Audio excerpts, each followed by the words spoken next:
Karen slammed her fist on the principal's desk, rattling the framed diplomas and awards. This is unacceptable. My daughter is an honor student, and you're telling me she's failing math. Principal Stevens leaned back in his chair, unfazed by Karen's outburst. I understand your concern, Mrs. Jennings, but the facts are clear. Your daughter, Megan, has been consistently underperforming in her math class. That's impossible, Karen shouted. Megan is brilliant. She's never had any trouble with her grades before. There must be some mistake. The principal shook his head. I'm afraid there's no mistake. Megan's test scores, homework, and class participation all indicate she's struggling to keep up. We've tried to work with her, but the problems persist. Karen's face flushed with anger. Well, then your teachers must be incompetent. They're clearly not challenging her enough. Megan deserves to be in the advanced math program, not this remedial nonsense. Principal Stevens sighed, already anticipating the impending battle. Mrs. Jennings, I can assure you that our math department is staffed with highly qualified, experienced teachers. Megan's difficulties may not be a reflection of their abilities, but rather her own. Don't you dare blame my daughter. Karen slammed her hand on the desk again. She's never had any issues before. This has to be the school's fault. The principal's tone remained calm and measured. I understand you're frustrated, but pointing fingers won't solve the problem. The best thing we can do now is work together to find a solution that helps Megan succeed. Karen scoffed, crossing her arms defiantly. The only solution I want is for you to put Megan back in the advanced class. She belongs there, and I won't accept anything less. Principal Stevens leaned forward, his expression hardening. I'm afraid that's not possible. Megan's current placement is based on her performance, not your demands. If she wishes to be reconsidered for the advanced program, she'll need to demonstrate significant improvement in her math skills. Karen's eyes narrowed, and she leaned in, her voice dripping with disdain. Oh, I'll demonstrate something. All right. You haven't seen the last of me, Principal Stevens. This isn't over. With that, Karen stormed out of the office, leaving the principal to wonder just how far she was willing to go to get her way. The next morning, Karen burst into the school, a whirlwind of fury and determination. She marched straight to the main office, demanding to speak with the superintendent. I'm sorry, Mrs. Jennings, but the superintendent is in a meeting, the receptionist said, her hands trembling slightly under Karen's intense gaze. Then get him out of that meeting immediately, Karen snapped. This is a matter of utmost importance, and I won't leave until I speak with him. The receptionist hesitated, unsure of how to handle the irate parent. I'm afraid I can't do that, ma'am. The superintendent has a very busy schedule, and... Do you have any idea who I am? Karen interrupted, her voice rising. I'm the PTA president, and I donate thousands of dollars to this school every year. Now, you're going to get the superintendent on the phone, or I'll make sure every single one of your jobs is on the line.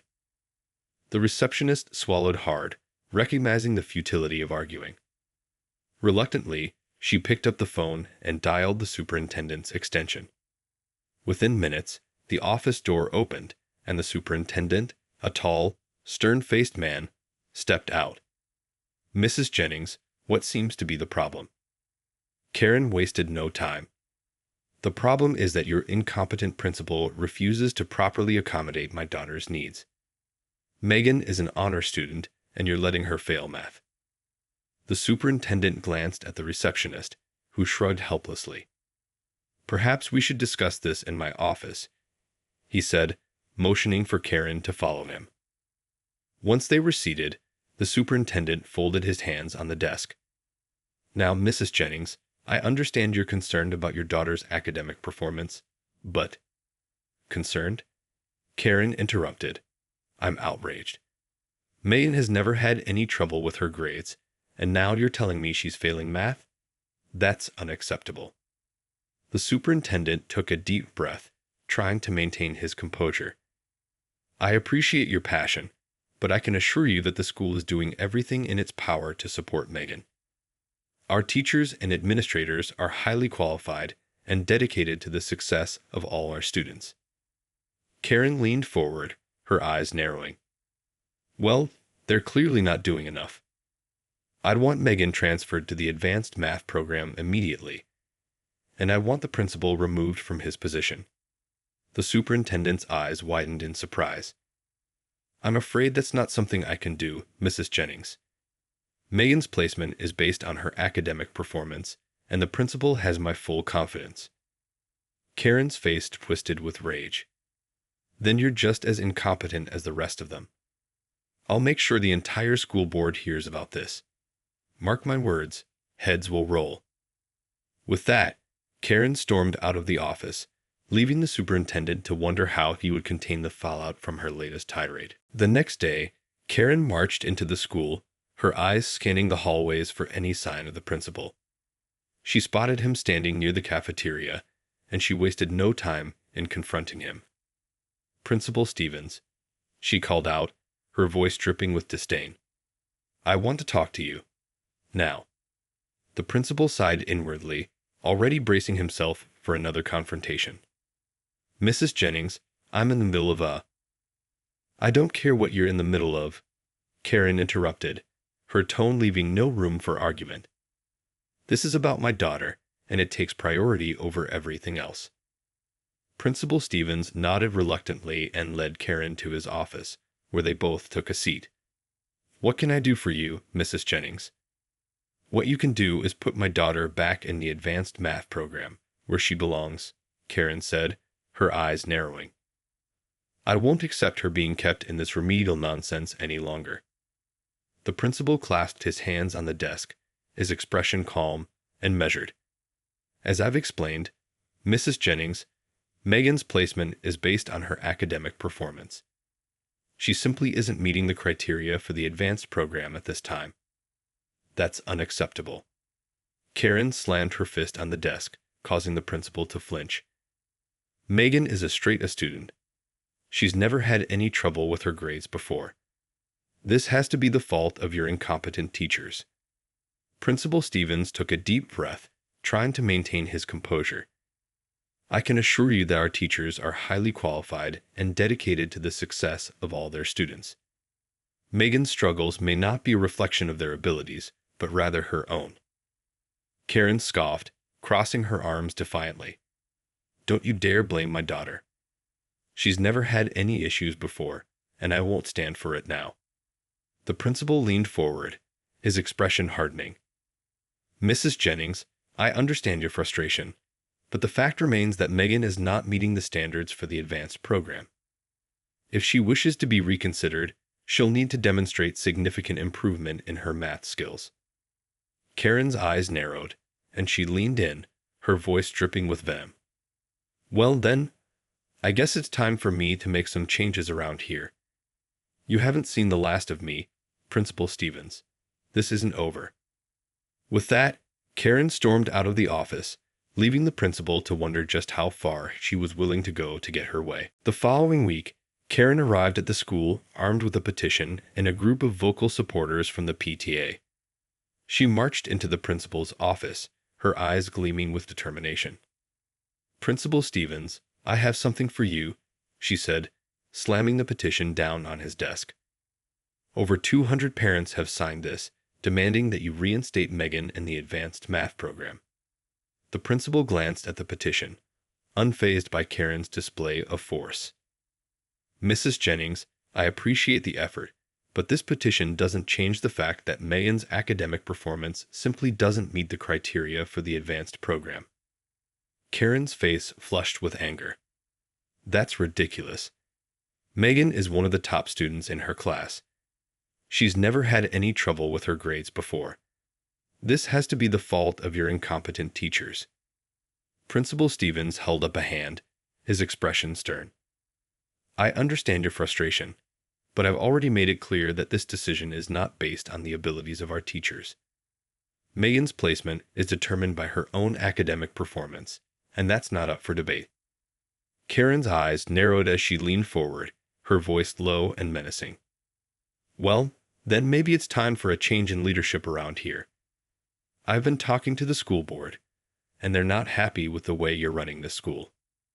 The principal's brow furrowed, a hint of concern creeping into his expression. "Mrs. Jennings, I can assure you that the school board is fully aware of Megan's situation and supports the decisions I've made. They trust my judgment, and I have no intention of backing down on this matter." Karen scoffed, her lips curling into a cruel smile. "We'll see about that. I have a lot of influence in this community, and I'm not afraid to use it. If you think you can stand in my way, you're sorely mistaken." With that, Karen turned on her heel and stormed out of the office, leaving the principal to wonder just how far she was willing to go to get her way. As Karen made her way down the hallway, she spotted Megan standing at her locker, her head bent over a textbook. Karen approached her daughter, a false smile plastered across her face. "Megan, sweetheart, how are you doing?" she asked, placing a hand on her daughter's shoulder. Megan looked up, her eyes widening in surprise. "Mom, what are you doing here?" "Oh, just taking care of some important business," Karen replied, her tone dripping with false sweetness. "Don't you worry, honey. Mommy's going to make sure you get the education you deserve." Megan's brow furrowed in confusion, but before she could respond, Karen had already turned and disappeared down the hallway, leaving her daughter to wonder what her mother had in store. The next day, the entire school was abuzz with the news of Karen's latest antics. Whispers and rumors spread like wildfire, with everyone wondering just how far she was willing to go to get her way. As Principal Stevens arrived at his office, he braced himself for another confrontation with the determined and relentless parent. However, to his surprise, Karen was nowhere to be found. Instead, he found a neatly typed letter on his desk. "What's this?" he muttered, picking up the envelope and opening it. The letter was signed by the school board, and it sent a chill down the principal's spine. "Dear Principal Stevens," it read, "it is with great regret that we must inform you of your immediate termination as the head of Oakwood High School." Principal Stevens felt his heart sink as he continued reading. The letter cited a lack of leadership and an inability to properly address the concerns of the community as the reasons for his dismissal. "This can't be happening," he murmured, his hands trembling. He knew that Karen's influence and persistent complaints had played a significant role in the board's decision, but he never imagined they would cave to her demands so easily. Anger and disbelief bubbled up within him as he realized that all his hard work and dedication to the school had been undone by a single entitled parent. He had always prided himself on his integrity and his commitment to doing what was best for the students, but it was all for naught. With a heavy heart, Principal Stevens gathered his belongings and prepared to leave the school he had loved and served for so many years. As he walked out the door, he couldn't help but wonder what would become of the students and the institution he had worked so hard to protect. Meanwhile, Karen was basking in the success of her latest victory. She had managed to manipulate the school board and get the principal she despised fired, all in the name of securing her daughter's academic future. "That's what you get for challenging me," she muttered, a smug grin spreading across her face. Nobody messes with Karen Jennings and gets away with it. As she made her way to her car, she couldn't help but feel a sense of pride and power. She had proven once again that she was a force to be reckoned with, and she couldn't wait to see what other battles she could win.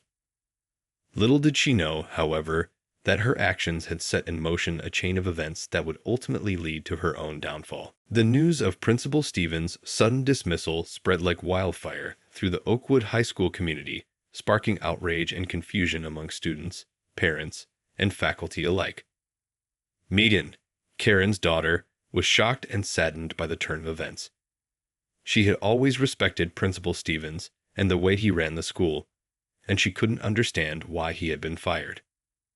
"Mom, what did you do?" Megan asked, confronting her mother in the school parking lot. Karen's expression hardened, her eyes narrowing. "I did what I had to do to ensure you get the education you deserve, sweetheart. That principal was holding you back, and I couldn't let that happen. Megan's brow furrowed in disbelief. But he was a good principal. He cared about the students and always tried to do what was best for the school. How could you get him fired just because he wouldn't put me in the advanced math class? Karen waved a dismissive hand. Oh, don't be so dramatic, Megan. This is all for your own good. With that incompetent principal out of the way, the school will be able to focus on supporting your academic needs properly. Megan shook her head, her eyes brimming with tears. You don't understand, Mom. This isn't about me anymore. You've hurt the entire school community, and for what? Your own selfish desires. Karen's expression darkened, and she grabbed Megan's arm. Don't you dare talk to me like that, young lady. I'm your mother, and I know what's best for you. This is a win-win situation for everyone. Megan yanked her arm away, her voice trembling with anger. No, Mom, it's not. You've just made things worse. I'm ashamed of you, and I don't want any part of this. With that, Megan turned and stormed off, leaving Karen standing in the parking lot, her triumph turning to ashes in her mouth. As the days passed, the fallout from Karen's actions became increasingly apparent. The school community rallied around Principal Stevens, organizing protests and petitions demanding his reinstatement.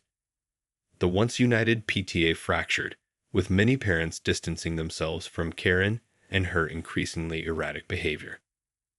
Meanwhile, the school board found itself under intense scrutiny, with parents and teachers questioning the legitimacy of their decision to fire the principal. Rumors of backroom deals and political pressure began to swirl, casting doubt on the integrity of the entire system.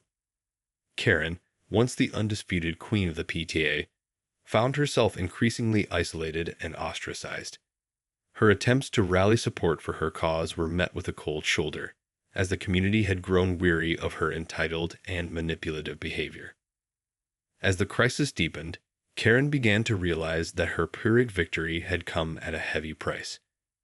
The very community she had sought to control was now turning against her, and she found herself wondering if the price of getting her way was worth the cost. The fallout from Karen's actions continued to reverberate throughout the Oakwood High School community, and the once powerful PTA president found herself increasingly isolated and marginalized.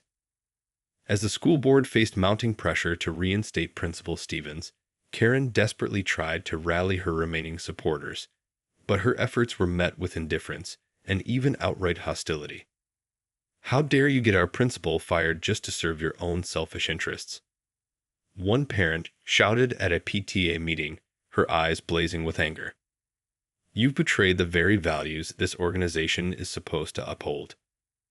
Karen flushed with embarrassment, her usual confident demeanor crumbling under the weight of the community's criticism.